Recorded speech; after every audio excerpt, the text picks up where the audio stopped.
sorry for a couple minute delay, but we're just going to get going here in another 30 seconds or so.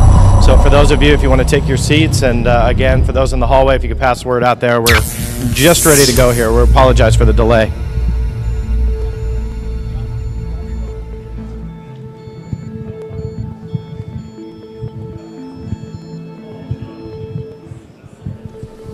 Good afternoon. Our next speaker, Geraldine Stith, was born the 8th of 12 children in a rural community in Christian County, Kentucky. The small community of Kelly, in which she was born, is well known for its alien encounter, an encounter that was a big part in the life of Mrs. Stith and drastically changed the lives of her family.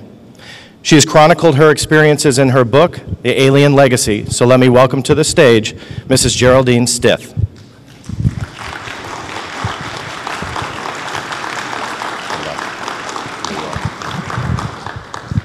Good morning, everybody. I hope everybody's having a good time and learning a lot of good things. I'm here to wow you about a fantastic story that happened in 1955.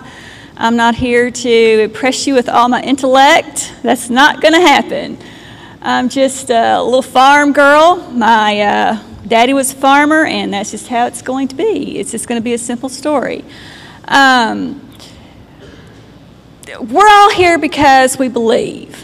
You know, I've done several little speaker sessions because of this little book I have written about the story. And the people that come to my sessions are people that are scared. They don't know whether to believe it or not. They don't really want to believe there could be something else out there, and that's just how it is. We here today, we do believe. We believe there's something out there. We may have had our experiences. We know people that's had experiences, and that's just how it is. It's, in a way, a great thing and also a scary thing. In a way, I think we have desensitized ourselves as far as the alien encounter thing is concerned because of our technology. We have smartphones. We see something in the sky, see something outside, we're going to run out and start taking pictures. I don't care where you're at. Driving down the road, you'll be driving and taking pictures at the same time. It doesn't matter. That's just how it is today. And so we've come to this place in our lives where we're just not afraid anymore. So, you know, we have this story. And the thing I want to get across, okay, UFO, friend or foe? We don't know. It's plain and simple. We don't know. This story I have to tell you, I want to try to get across to you. What would you do in a case like this that my family experienced? It was horrifying. I mean, they went through something that was absolutely out of this world, terrifying. I feel for people that have the abductions and this thing because my family was lucky, very, very lucky.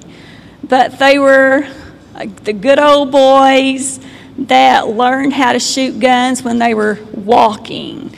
So you can imagine what's going to be happening in this story. Of course, it happened in Kelly, Kentucky, 1955. And my mouse ain't coming up.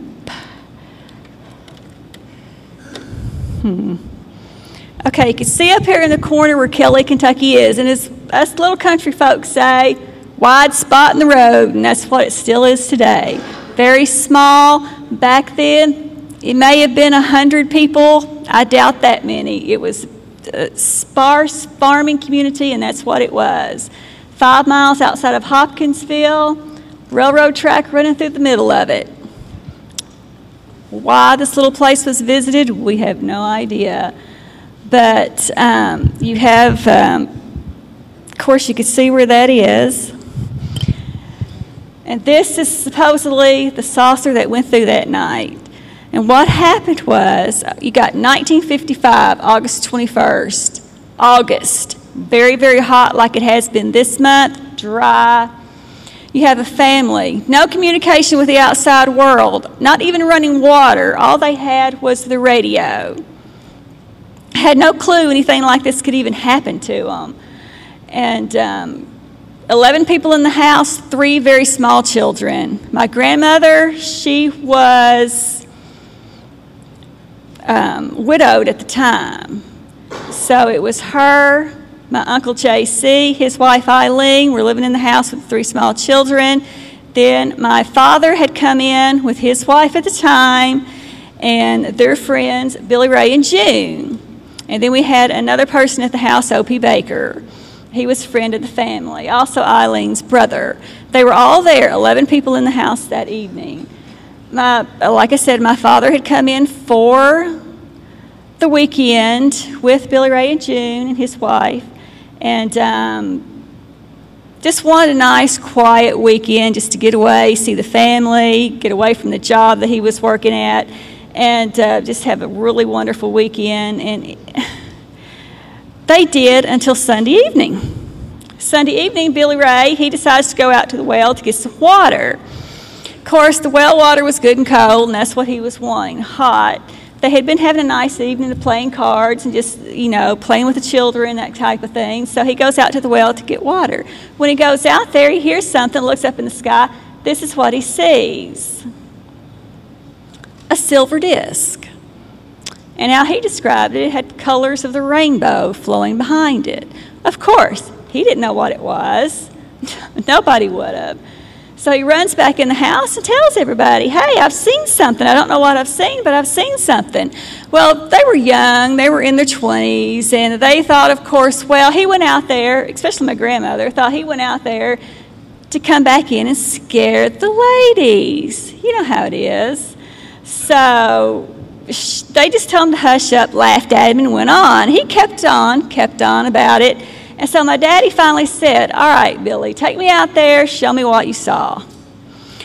So they go back out to the well where he was getting the water, and Billy Ray explained to him. He's seen it going across the sky, told him where it was, pointed exactly where it was. And this is not going to work. There we go.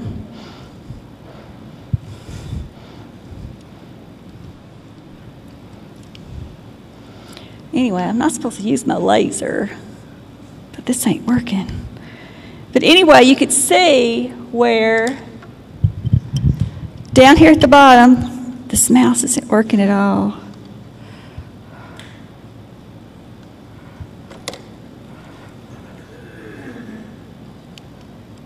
Down here at the bottom, in the bottom corner, you could see the house is this little bitty. Oh, there it comes.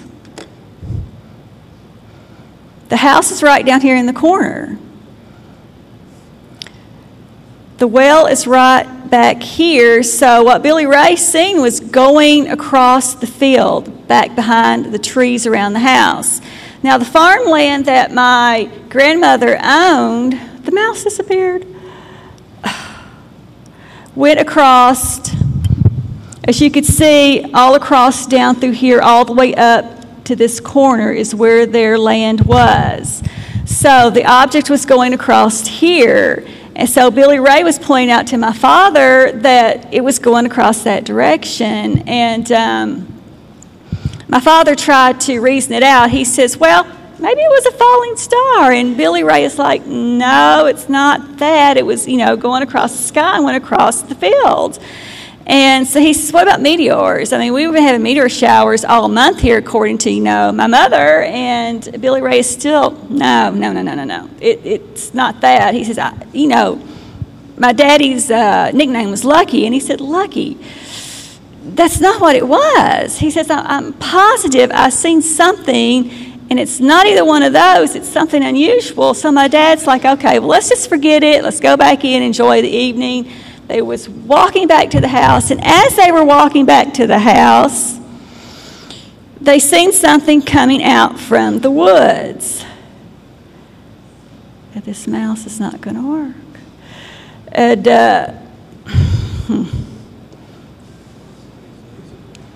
I've got a laser pointer, but they tell me not to use the laser pointer. Use it. Okay, so anyway, they were, like I said, something was coming out from the woods. So apparently it had enough time because it landed back at here to walk through here and come out and was coming back from here.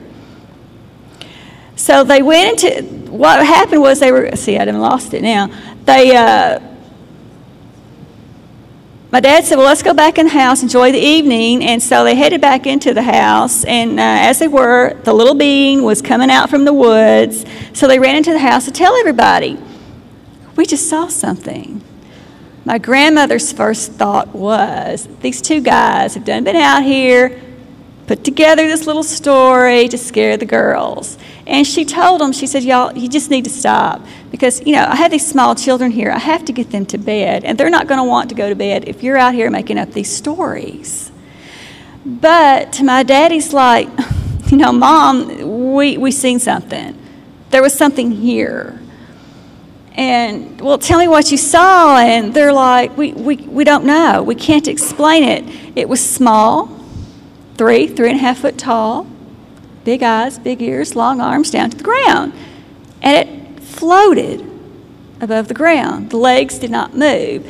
So my grandmother's like, they really went out and really created a fantastic story. So she just let it go. She wouldn't pay any attention to them. Finally, what did it for was my dad went and grabbed a gun. Billy Ray went and grabbed a gun.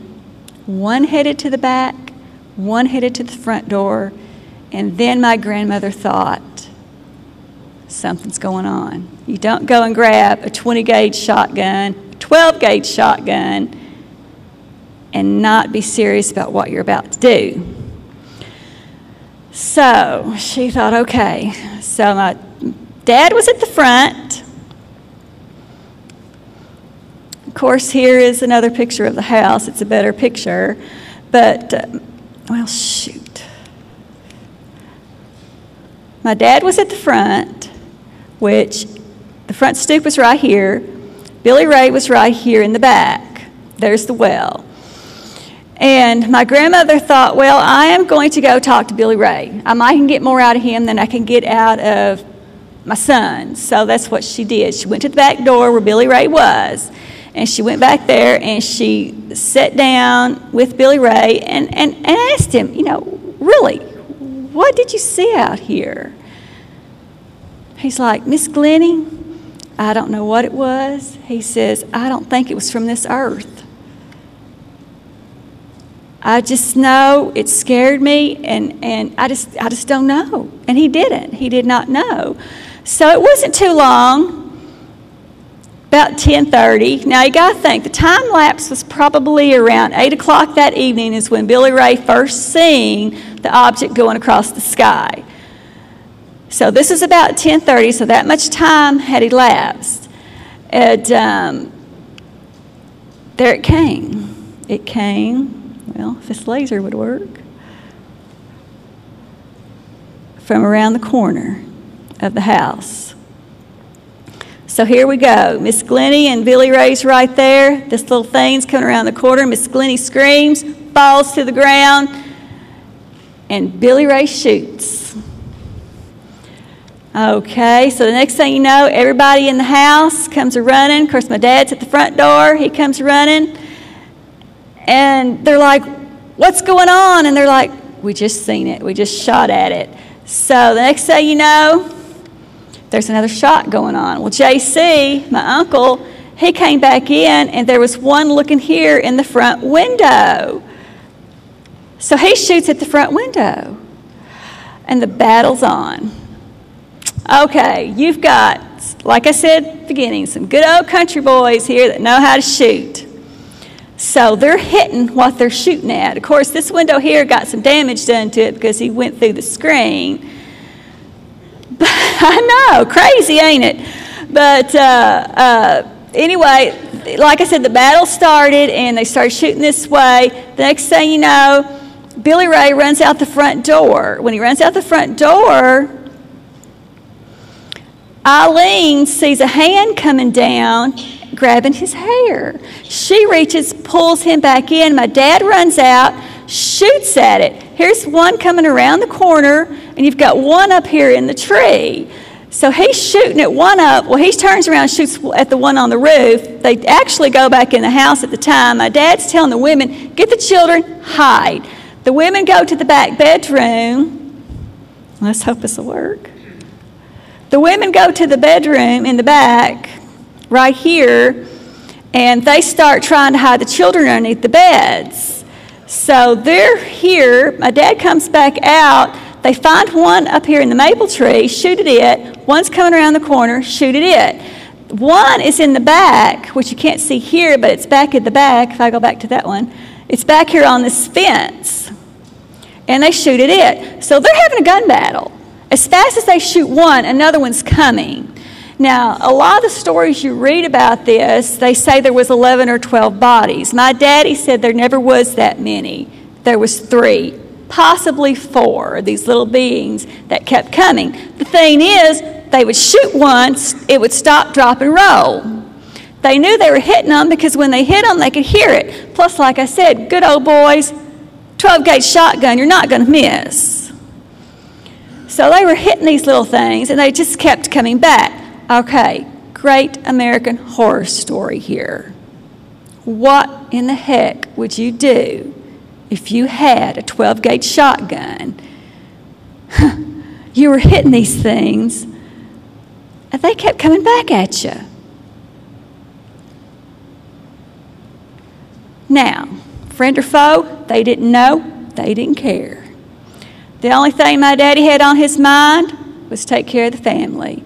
His mother, his little brothers and sisters, you know, they were all in this house, and that was what he was going to do, by golly. He was going to take care of everybody and protect them.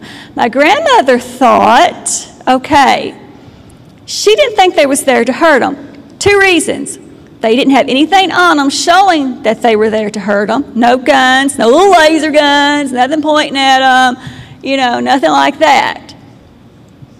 2, they were raising their arms in the air, like in surrender. Okay, so were they surrendering? We don't know. Another thing, friend or foe. Were they trying to be friendly? Were they trying to get into the house for some other reason? Because the main thing was, that's what they were doing. They were coming up to the doors and the windows, seemingly trying to get in. Were they? Couldn't tell, didn't get a chance. You had these good old country boys that were shooting them down. So this went on till around 11:30-ish. They were in the house. One time they even heard one of them going across the roof. The roof was an old metal roof. This was an old weatherboard farmhouse with an old metal roof, and they could hear it scratching across the roof. Doesn't that send chills down your spine? What would you do? So my dad, he's like, we have got to do something. We can't stay in here and wonder what they're going to do. They're out there, we're in here, what are we going to do? So they sat there and they waited till it got absolutely quiet. And my dad said, hit the trucks. 11 people, 3 small children, my grandmother, run out the house, hit those trucks, and head to Hopkinsville, 5 miles up the road. My daddy thought, we'll get to Hopkinsville, we'll get help. No big deal. Scared to death. Pull up to the police station. Of course, there's an officer on duty. They run in, and he's like, 11 people running in on him. What's wrong? And they explain, we've just seen something. We don't know what it is. We need help. What did you see? Men, little gray men, 3.5 feet tall. They're trying to get into the house. We need help. He's like, hold on.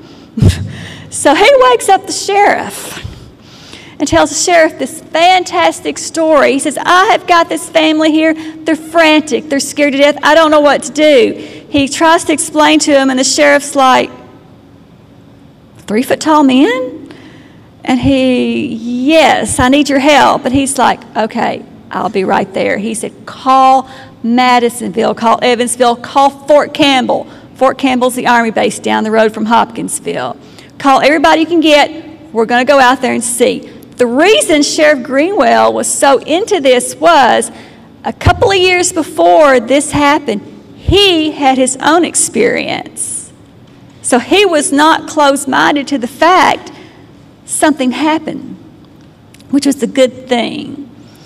So the next thing you know, they pile back in the trucks. Everybody's heading to the poor little house in Kelly. You have got cars. It's like a fair down there. And they're traipsing all over the place. They're trying to find something, anything to prove that there's little bodies out there. They wanted to find a body, of course, and they thought they would. You think about it, 12 gauge, 20 gauge, 22 rifle. Surely something's dead. Surely there'll be evidence that something's on the ground, blood, anything. Couldn't find a thing. The only thing they could find was the shells from the rifles and the shotgun. Of course, when they were coming up to the house, some of the officers noticed a glow back here on the fence where they had shot that one off the fence. There was a substance on the ground that glowed, but when they'd walk up to it, it would disappear. They couldn't figure. They'd back away from it. There it was again. Walk back up to it, it would be gone. Go figure. Don't know. So anyway, they traipsed and traipsed and traipsed, looked and looked, couldn't find anything. Of course, they looked for alcohol, anything that could have proven that they were kind of, they seen something. But then, you got to think, okay, grandmother, very, very religious. She would not allow alcohol in the house. 3 small children. No, that's not going to happen. So they kind of just ditched that out of the way and thought, well, we can't find anything, so what are we going to do? So they decided to leave. What could they do? No proof, nothing there, no samples were taken, nothing was done, as far as trying to prove anything. But so they left. And this is what they seen when they looked at the screen. Of course, the CDB, these little BB things, that's where the shotgun left all this stuff. Now, this has been analyzed and proven. They took this screen and they did prove that shots were fired. This right here on the side is the woodwork where part of the woodwork got hit. This down here is just frayed screen, and this up here is where they took a pencil, took the eraser and pushed it through to prove that these were all different. That's the pencil eraser. That's the shotgun hole.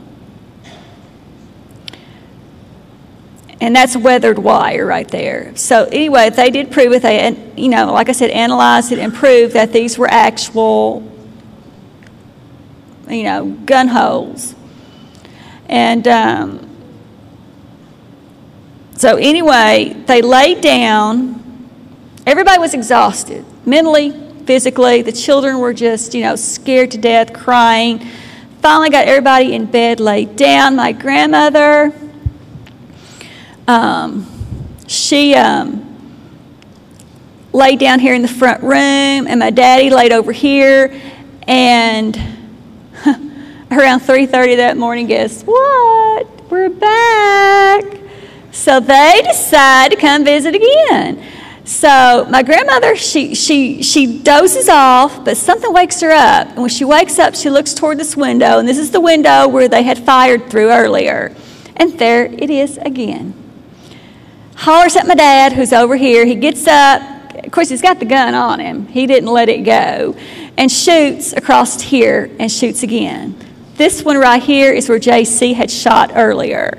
But anyway, he shoots across the room at another alien. So here we go. The party starts again. They keep this up until around 5:15 the next morning when the sun starts coming up. The sun came up and they left. The only thing they could figure the reasoning behind that was they noticed when they had electricity, guys. They noticed that when they turned the lights on, like the porch lights, they had a porch light here, porch light back here, that they would cower away like it hurt their eyes. So the only thing they could figure was when the sunlight came out, they left. Of course, they had the big eyes. So that was it. they were gone. Now, what do you do after you have something like that happen to you? My dad decided to go on living. We're going to try to forget this. We're going to let it go. We didn't get any help. So let's go on about our business. So the next morning, part of them went hunting, and part of them went to Evansville. While they were gone, that's when the other invasion started, the people invasion. People were there, reporters from everywhere. Of course, some of the police officers came back. They wanted to do some interviews and, you know, the basic stuff that goes on when you have an alien encounter and you go screaming to the town next door.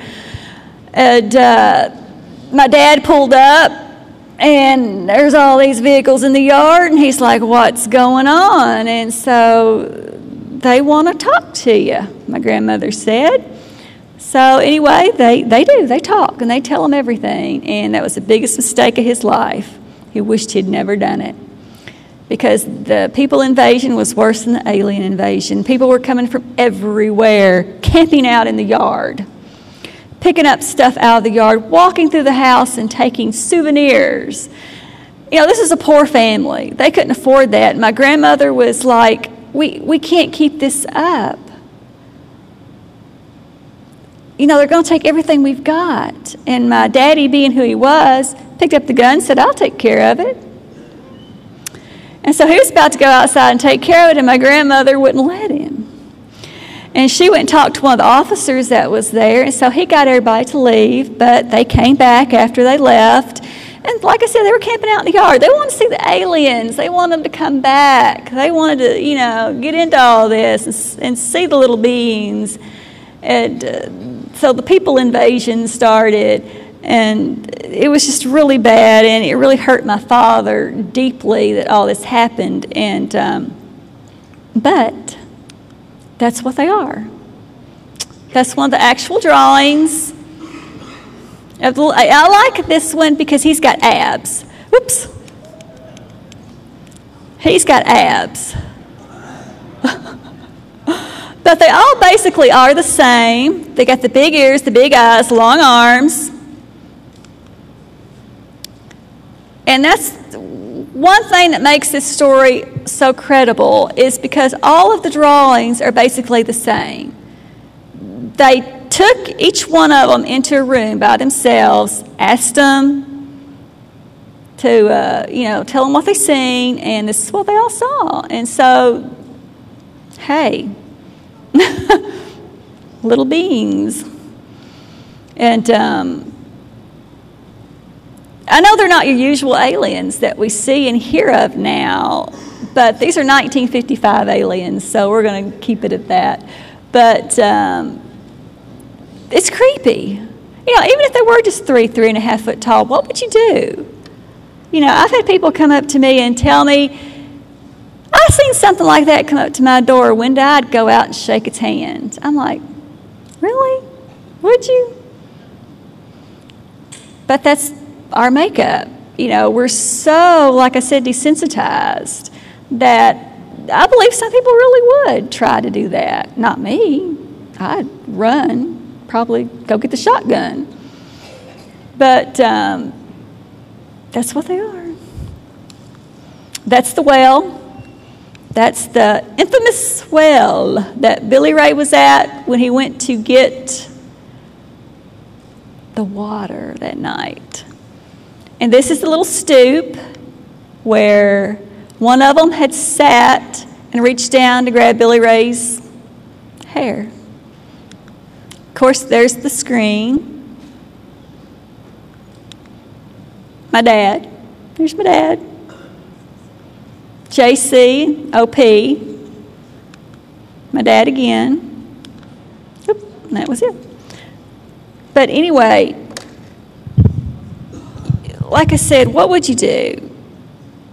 It's scary. It is the Great American Horror Story. This story affected their lives until the day they died. My daddy died in 95. And just before he died, he had some people contacting him from Germany wanting to bring the story back. He wouldn't do it. It scared him. It affected my Uncle J.C. so bad that he couldn't even keep a job the rest of his life. The three small children, of course, they're older now. The oldest one, Lonnie, he was 12. He remembers some of it because they hid him. My dad told the women, go to the back bedroom, hide the children, stay back there. He remembers hearing the screaming, the shooting, the cussing. There was neighbors that heard it.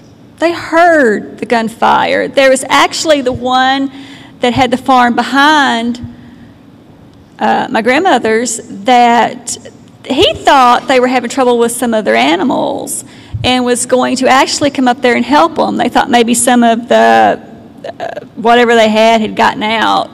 And so he put his boots on and grabbed his flashlight, and he was going to go up there and help them. By the time he got out the door and got ready to walk up there, the gunfire started. And he thought it was safer for him just to stay in the house because the way the guns were shooting, he thought he'd get shot, which is a great possibility because they were doing some heavy-duty shooting. There were several other neighbors that heard things that night. There was lights seen. There were sounds that were heard. There was police officers that seen things that night. Now, of course, nobody talked about this until later on, after the fact. Of course, my family was ridiculed. This hurt my father deeply because you didn't laugh at my dad. If you knew him, knew how he was, you didn't laugh at him. He was a little man, but I think that's part of it. You know, little, you've got that complex where everything's big, so I think he would fight a bear if he had to. And so it really hurt him deeply that people thought that he could have been lying, that they had made this up, which that's what they had thought. If they could have found something that had been good, but see, that was part of it too. Nothing was found. And they tried to put it off on owls, cats, monkeys, you name it. They brought it up, trying to say, well, it was this, this, or this. Excuse me, you shoot any of those, they're going to drop and die. Or there's going to be blood, there's going to be feathers, fur, something left where they had hit them because they were hitting them. They were definitely hitting them. So what do you do? Do you do what my father did and throw the family in the house and fend for them and start shooting? Would you do that now, in this day and time? You know, we look at our aliens, they're either an E.T., cuddly and sweet and nice, or there's something like from War of the Worlds. They're here to take us over. They're here to suck our brains out or use our bodies for incubators. You know, we don't know. We really don't. Friend or foe? We don't know until we really absolutely have one stand in front of us and it makes itself known. We're not going to know. All I know is my family had an encounter in 1955, Kentucky, that absolutely frightened them, especially my daddy, till the day he died. And it's incredible, incredible.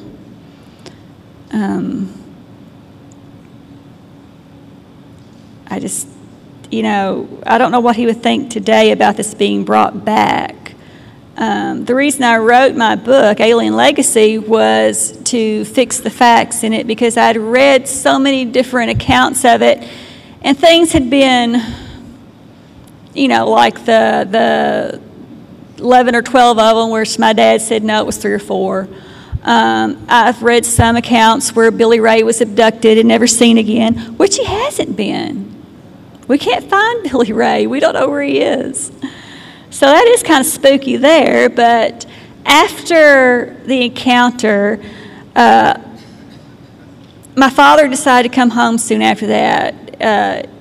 Well, he worked, I'll tell you, he worked with the carnival. He had worked with them since he was 14 years old. He had left home that young and met Billy Ray and Billy Ray's wife, June, there, and became really good friends. And so they came home that weekend because the carnival was in Evansville.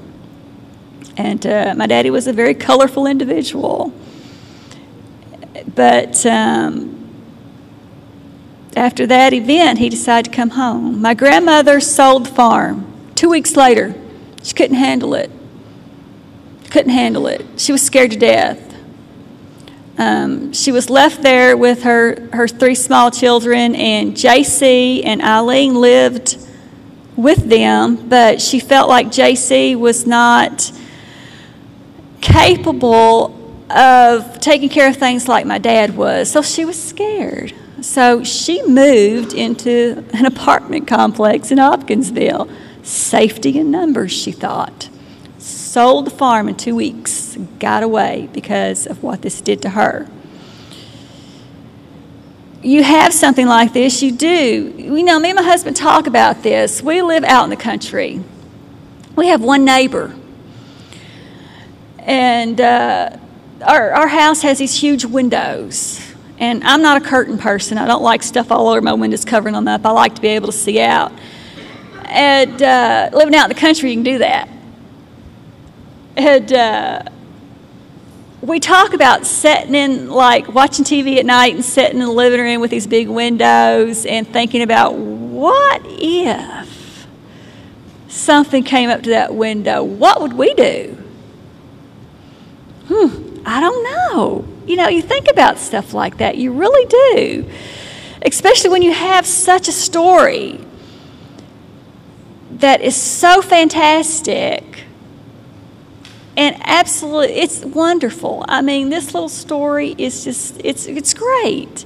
It's, you know, in ways I know it's hard to believe, but you've got to think about it. This happened to a simple farming family.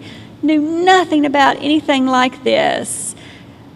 A woman who was 50 years old at the time, highly religious. They thought they were goblins. That's why they were called the Kelly Goblins for a while, because they thought maybe there was something the devil had sent. Paranormal? Supernatural? Who knows? The fact remains that night there was the object in the sky. That night other people did see and hear stuff going on that night. So, UFO, aliens, little goblins, whatever you want to call them, the family encountered something that night terrifying. And if it was to come up to our windows, I don't know what I would do. We don't have any dogs, so my dogs couldn't take care of them. Got cats, but I don't think the cats would like them. So I don't know. I don't know what we do. Do we have a shotgun? Heck yeah, we got a shotgun. We're ready. But I don't know. That's just like Bigfoot. You know, what would you do? Come up to your window. Possibility. It's one of those things that people see also. Is he real? Hey, I would like to think so. Are there alien beings out there? I believe so. I believe they're out there. And did my family experience an alien encounter that night? I think they did. I don't think they were anything the devil had sent. I don't think they were anything supernatural. I think it was an alien encounter. And since I wrote the book, I can tell you this. I have had people come forward and tell me stories. I've had people come forward and tell me that it was an alien encounter, and they know it was. I had somebody tell me that he hunted me down, came to my house, telling me this fantastic story of a friend of his who was in the military, was on his deathbed, and said the Kelly aliens were real because the morning after, the Air Force went and found the spacecraft that had crashed 3 miles from Kelly. they found the aliens and they had been shot. They had been hit. Now, is it true? I don't know. The guy was telling it on his deathbed. I wouldn't think that somebody on their deathbed would lie about it, would they? And he kept this to himself all these years, and he needed to tell somebody before he died so somebody else would know? How about that? So we don't know. I'd like to think it's real. Maybe they do have that spaceship off somewhere, and we just don't know about it.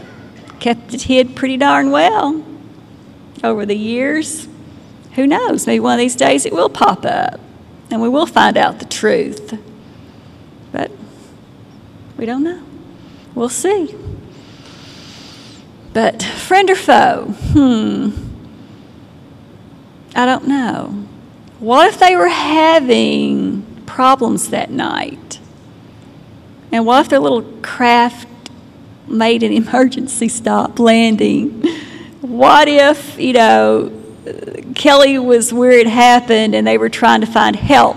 Since they didn't have anything on them, since they were raising their arms as in surrender, which tells me that they knew, some of our ways of doing things. If they knew the motion of surrender, what else did they know about us? Kind of scary. But what if they were having trouble that night? Well, I'll tell you what, they picked the wrong place to stop. I'll tell you that. Because anywhere in Kelly, any house they would have went up to probably would have done the very same thing. They'd got out the guns and started shooting. So poor little they didn't have a chance. Poor little things had no chance whatsoever. But it's a fantastic story. It's a great little story. It's so fantastic that the community of Kelly now has a festival every year. Started it last year. It did great. We've got our second one this year. They're expecting so many more people. In fact, we're starting it on a Friday evening, so it'll be Friday evening and all day Saturday. And they're expecting this great one in 2017. So see, they're planning way ahead because we're having an eclipse. And guess where the best place to be is going to be that year to be able to see this? Kelly, Kentucky. And guess what? It's the weekend of the anniversary of the event. Oh, really? Wow, that's going to be really something. So they're really planning a big to-do, like a 4-day event that weekend because of the eclipse and the event itself being that weekend and everything. So that's going to be a fantastic thing. But the Kelly story is a great story. You have people, like I said, it's the great American horror story. It's got to be because it's frightening. It really is.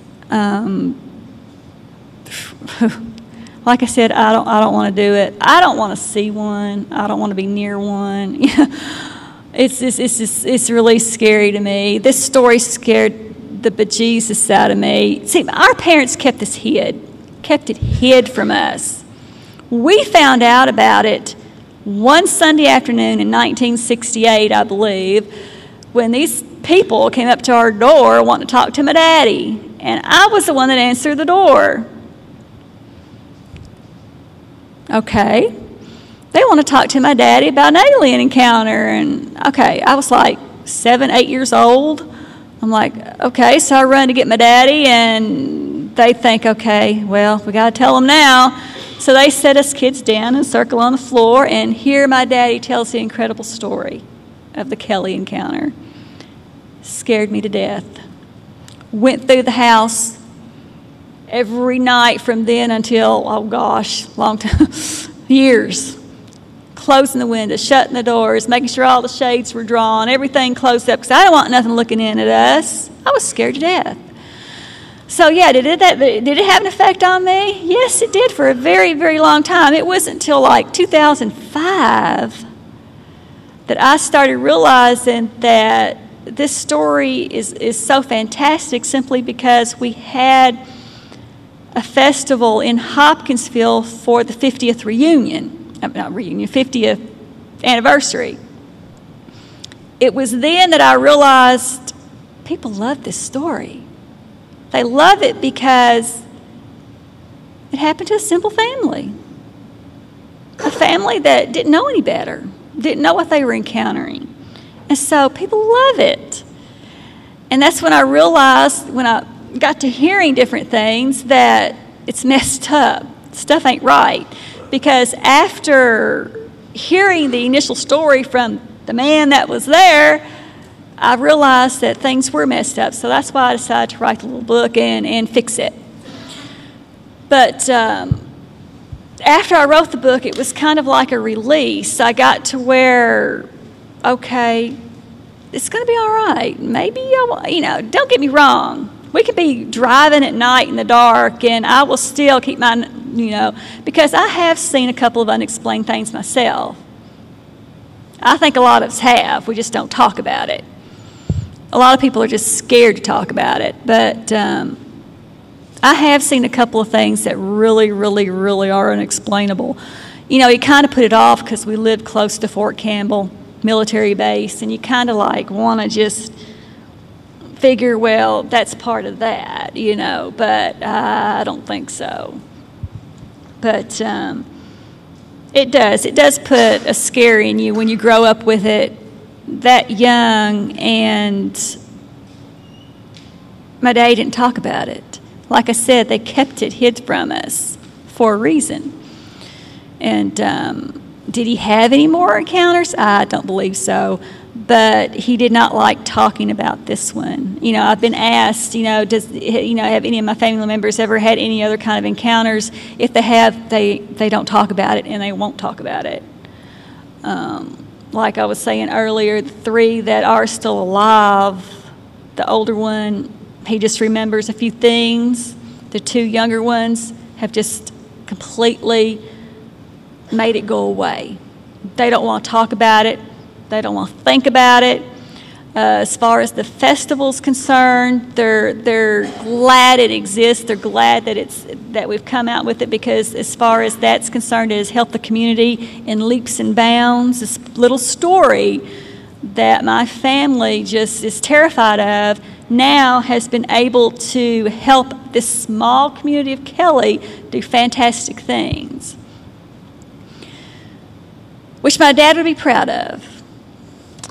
So that is one good thing that has come out of it. But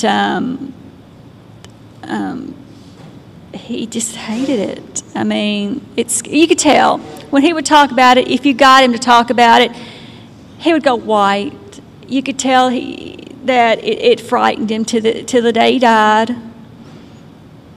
It just did. And I'm sure if any of us were put in that situation, and there are people here that have, you're going to hear from other people that have had some really creepy stuff happen. And I'm sure that's how my dad felt. Creepy. It's just terrifying. And that's what I'm trying to make people realize now. Used to when I would do speaker sessions, of course, I'd have people, like I said earlier, would come, and they're just there to hear the story. Me and my husband own a shop in our little town we live in, and our shop is really strange.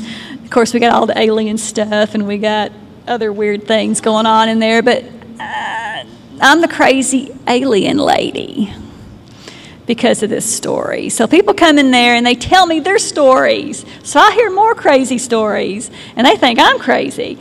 And so, it's just a circle of just craziness going on. But it's fun. And now I done lost track. But anyway,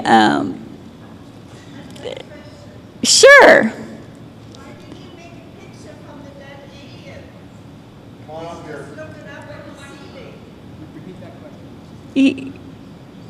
Repeat that question, please. The dead aliens? Well, we don't have any pictures of the dead aliens. Because there were none. There were no bodies found. Yeah, till after the fact, and we don't know. You know, the story I had told to me years later, well, it was just a couple, I don't know, 3, 4 years ago. That was it. I mean, you know. So I don't know if that's true. That was somebody that came forward and offered that information, and they'd never seen anything that night. I mean, as far as bodies or anything, there was no bodies. There was no bodies found of anything that night. Animal, vegetable, mineral, nothing. Yeah. Just 2 points. One, the Air Force taught a physics class to their cadets at the Air Force Academy from 1968 to 70. This Kelly story is in there as one of the true stories that they highlight in that class that they taught to their cadets. My question is, was the movie Signs based on this encounter with Mel Gibson? Because that's what I had heard. Oh, now I haven't heard that one. I do know for a fact that Steven Spielberg used this for E.T. And the little, if you notice, the pictures of the aliens, the drawings, they look a whole lot like gremlins. Yeah. Yeah. Thanks. But Signs would be a good one, because that, yeah. Sure would. Were you able to determine, or from the family stories, things like that, how the beings moved? Did they float, walk, something like that? Yes, yes. This is actually quite similar to a case that we investigated in North Dakota about 2 or 3 years ago, where the farmer encountered a couple of beings that somewhat matched the description of the beings you're describing here. Right. And they were floating his prized sow out from the barnyard through a hole in the fence, and he took a shot at one of them and apparently hit the thing, and it kind of turned around, and then something else came up from behind him and basically blindsided him. And when he came to, a couple of, it spun him to the ground, beamed him, and he woke up a couple of minutes later and grabbed for his rifle and looked around trying to find them, and they were gone, along with his sow. And but he had several big tears on his T-shirt, like claw marks, including some marks on his skin. And so what I was wondering is how the beings that that your family observed, how they moved. Right. Wow. That is something. They floated above the ground. Their legs did not move. That's one thing that was noticed. They just floated above the ground. Their legs didn't move. Of course, their arms were raised, like I said, in surrender, or like surrender.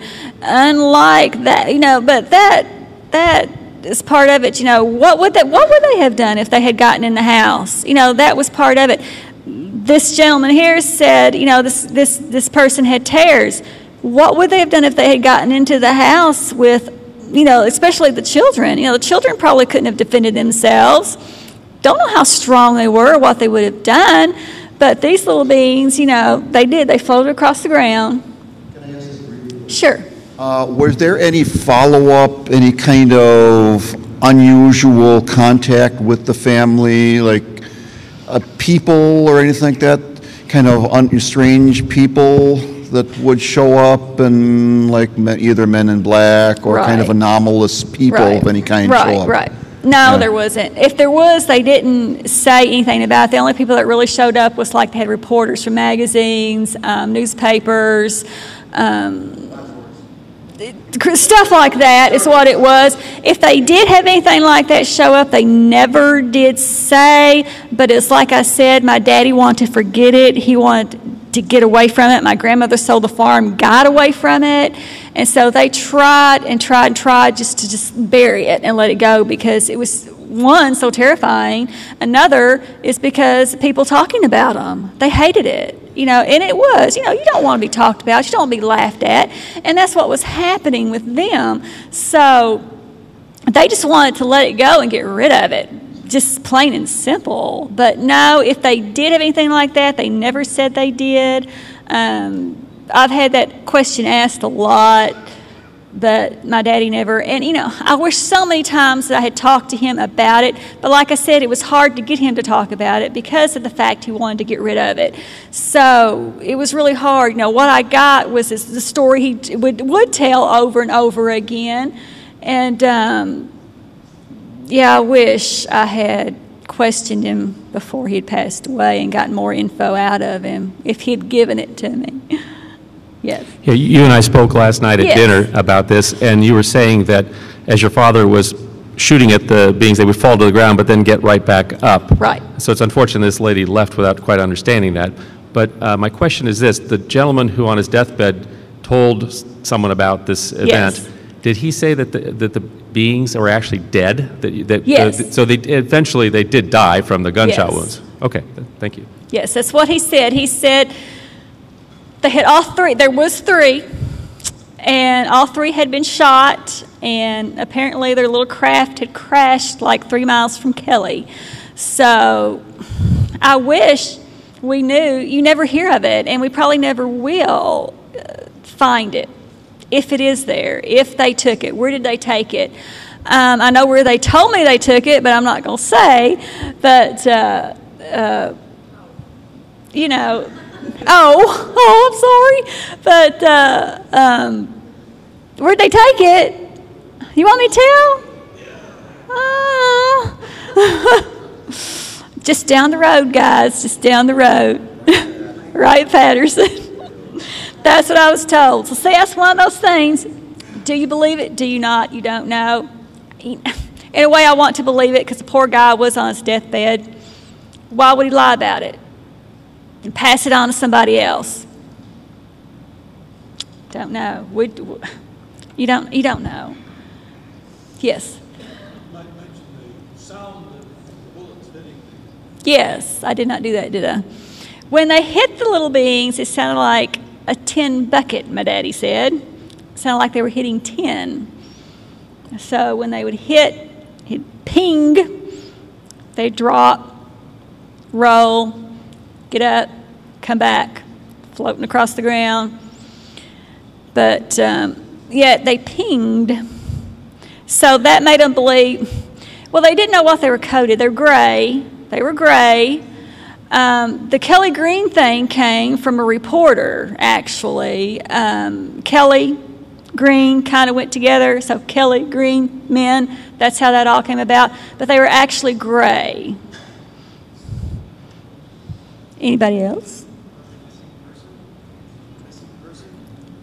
Billy Ray? Well, see, they left. Like I said, my dad, Billy Ray, and their wives went back to work. So my dad came back home. He decided to come back home. He was ready to settle down. He was tired. Like I said, he had been traveling since he was 14 years old. He was ready to settle down and start a family. And he left Billy Ray with the carnival. He never heard. But June, Billy Ray's wife, it terrified her so much, she said she would never come back to Kentucky. Never. She was only 19 when this happened. So it scared her so bad, Kentucky was just off limits anymore to her. Not like they'd be anywhere else, you know, but it was terrifying. You know, you go through something like that, and I'm sure you have that kind of mentality that don't go to that state because they've got aliens, you know. So they was just never seen or heard from again. I guess my dad just lost contact and tried to hunt him down, tried to find a Billy Ray, but can't find him. So it is kind of strange. And June, can't find June either. So we don't know. We don't know. They fell off the face of the earth, or we just can't find them. Don't know.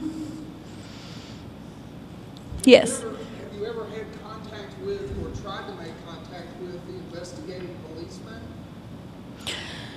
Yes, there have been. Like I said, we had the 2005, the 50th anniversary, and there were some there that were still alive. And, you know, they tell what they seen and heard that night. But it's basically all the same. I mean, just what I have said. It's just they went, they looked, they couldn't find anything, gun shells, rifle shells, shotgun shells, screen door, all that, all messed up. No bodies, the glowing stuff on the ground, but no samples were taken. I can tell you this much.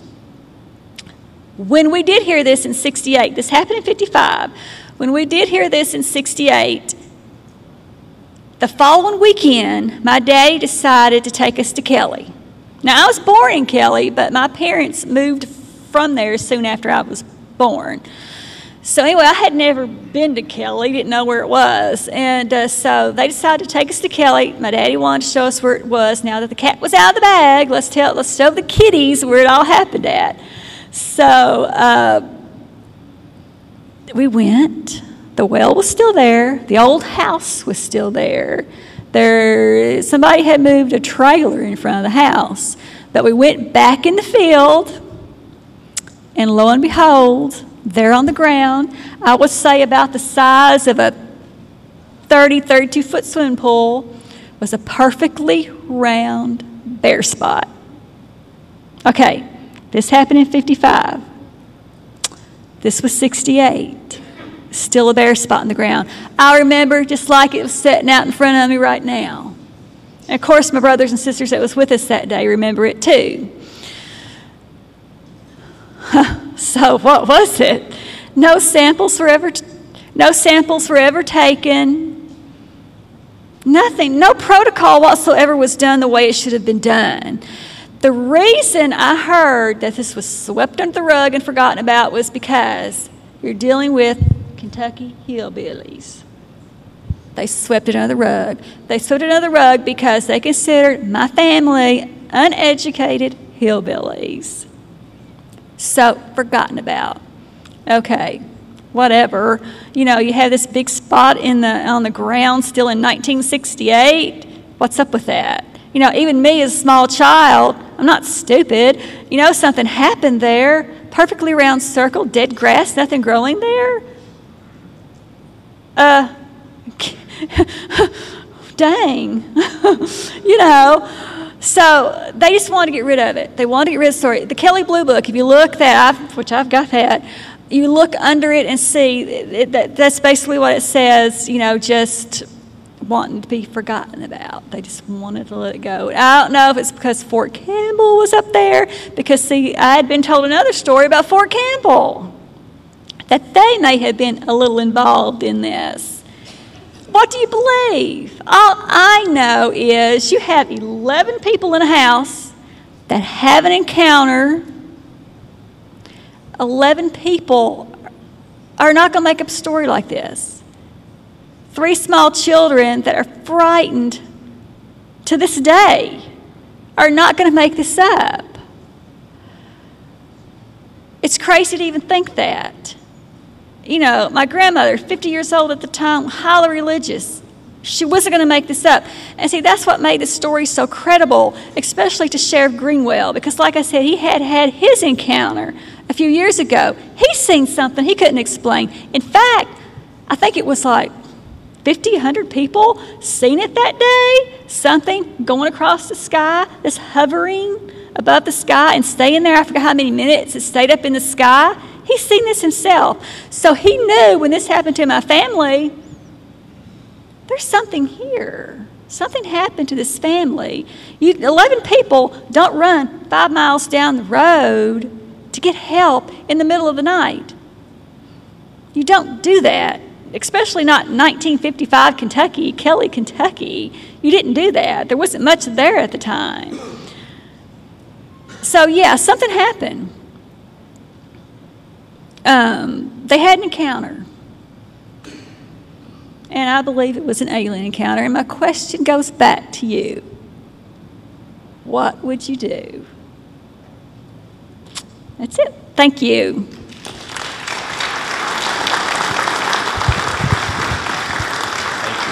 Perfect.